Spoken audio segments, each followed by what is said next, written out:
So today we're going to talk about business process modeling notation, and specifically we're going to focus on gateways. But first, before I start into gateways, I want to give you a bit of background on business process modeling notation. So business process modeling notation is the notation for modeling processes that's managed by the Object Management Group. They're the same group that manage UML, which is the Unified Modeling Language. The current version of business process modeling notation is 2.0, and you can find the full manual on the Object Management Group's website, which is omg.org.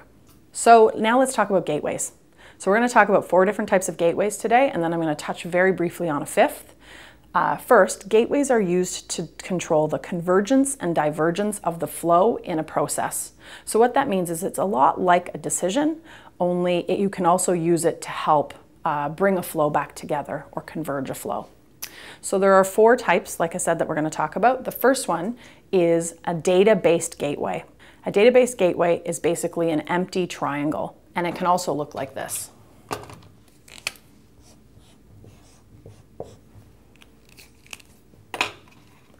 A data-based gateway is an exclusive gateway, which means that only one decision out of the gateway can be selected.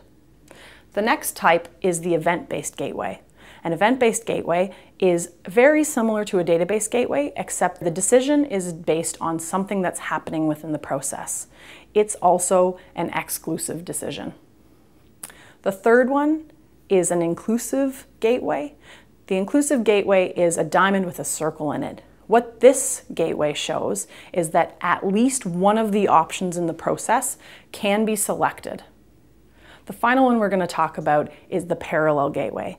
This is a way that you can manage parallel activities in a process because the parallel gateway shows that all of the activities between the 2 gateways must be completed before the next activity can take place. So let's put this to practice. First, I'm going to tell you the scenario. A member would like to sign up for sailing lessons for the summer on Lake Ontario. To sign up, they have to create an online profile, select the class they would like to enroll in, and sign the terms and condition waiver before they're actually signed up for class. If the terms and condition waiver is not submitted 5 days before the start of class, the member is removed from the class and an email is sent to them to inform them. So let's walk through the process then. You can see here that there are 2 swim lanes. There's one swim lane that shows the members' activities, and there's a second swim lane that shows the coordinator's activities. So in the members' swim lane, we have the following activities: create a profile, then select a class, and then print and sign your waiver. Once we move down to the coordinator swim lane, you can see that there's a gateway, and then there are 2 more activities that need to take place. You can see that this shows the divergence of a flow, and there are 2 things guiding that divergence. The first one is that if we receive the waiver, we confirm the signature, and then the process ends. The other option is that 5 days before the start of class, we haven't received the waiver, therefore we'll contact the member, and then we go into another gateway which brings us back into the main flow. So now we're going to look at one piece of the process in a bit more detail.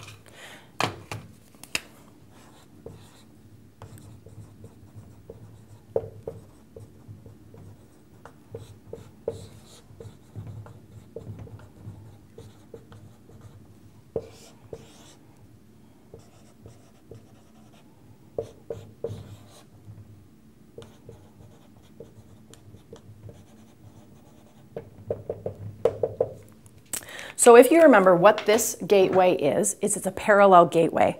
So what that means is that both of the branches of the process are activated upon arriving at this gateway. So what we're saying here is that not only if we receive the waiver, will we confirm the signature, but also we will contact the client. Now, is this really the way we want the process to work? I don't think so. I don't think this is actually a parallel gateway.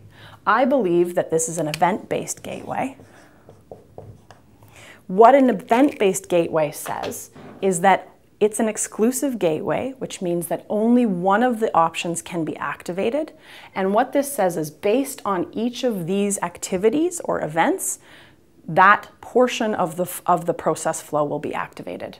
So if we receive the waiver, then we will confirm the signature. Where if we don't receive the waiver and 5 days before class happens, then we will contact the member. This seems like a better way to model this process. Here's the next scenario. A customer walks into the coffee shop and approaches the cashier. They place their order with the cashier, who enters it into their system. Behind the scenes, the food prep person begins to prep the order. So let's look at the process in a bit more detail. So as you can see, there are 3 swim lanes here. There's the customer swim lane, the cashier swim lane, and finally the food prep swim lane. So if we walk through the process, you can see that first the customer makes the order. The cashier then enters the order into the system. So you can see once we enter the cashier swim lane that we have a gateway. Now, do you remember which gateway this is? Exclusive data-based? Right, an exclusive data-based gateway. After the gateway, you can see that there are 3 lanes of the process. The first one is that the cashier will prepare the drink. The second one is that the cashier will package up any baked goods that were ordered. And then the third lane is actually in the food prep lane, which is the food prep person will prep the hot food and then they will deliver it to the customer. So now let's look at one part of the process in a bit more detail.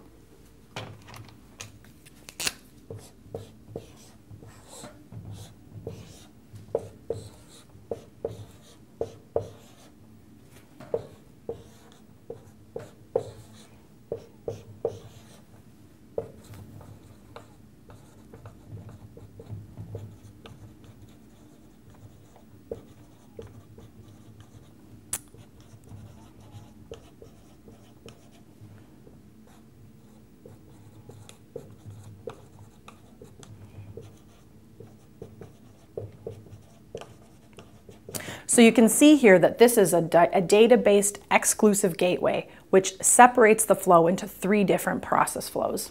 What we're saying here is that we can activate only one of the processes. We can either prepare a drink, we can package up baked goods, or we can prepare food. Now, is this really how we want the process to work? To only be able to activate one of these processes? I don't think so. I think what we actually want in this situation is an inclusive gateway. Don't forget, an inclusive gateway means that one or more of the options can be activated at any time. So what this now says is that we can prepare a drink if the condition is true, we can package up baked goods if that condition is true, or we can prepare the hot food if that condition is true. I think this is the way the process should actually work. So that's just one small piece of business process modeling notation. If you're interested in more information, feel free to contact Procept.